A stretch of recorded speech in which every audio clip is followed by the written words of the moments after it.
Bonjour à tous et bienvenue dans ce flash.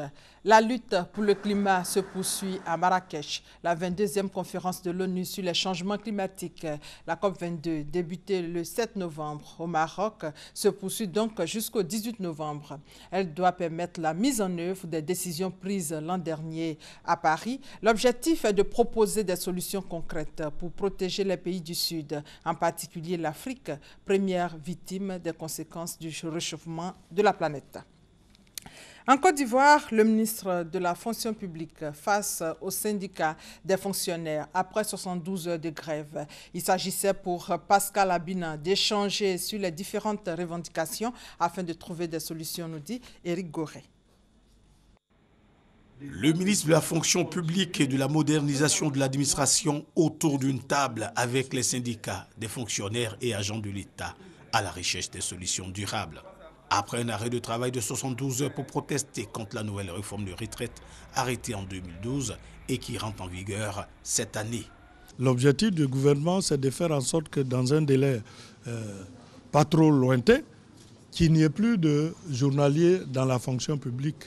J'ai parlé aussi de la retraite, la pension de retraite qui fait beaucoup de bruit. Et à ce niveau-là, le gouvernement propose à la plateforme un forum. Et je pense qu'au sortir de ce forum-là, des solutions vont être trouvées. On a aussi parlé du stock des arriérés. Le gouvernement a une position connue des syndicats.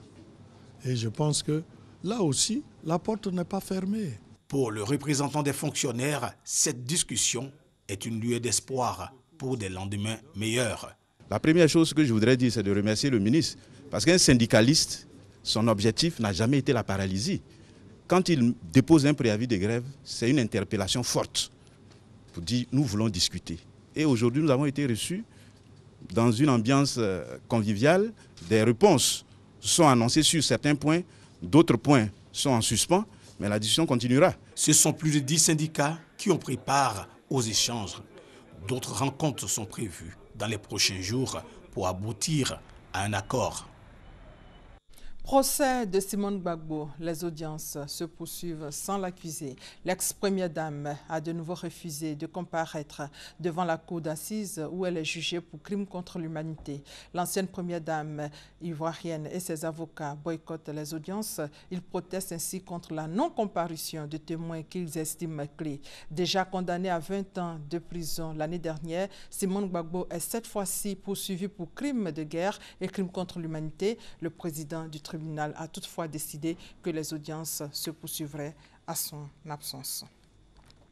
La Russie, elle, a annoncé hier retirer sa signature du statut de Rome créant la CPI. Cet appel s'adresse notamment aux 3 pays africains ayant annoncé récemment leur retrait de la CPI, c'est-à-dire la Gambie, l'Afrique du Sud et le Burundi. C'est un coup dur pour la Cour pénale internationale. Première sortie publique d'Hillary Clinton après la présidentielle aux États-Unis. L'ex-candidate démocrate Hillary Clinton a fait part hier de sa déception après sa défaite face à Donald Trump. Une élection dont le résultat est le signe, selon elle, de profondes divisions dans le pays.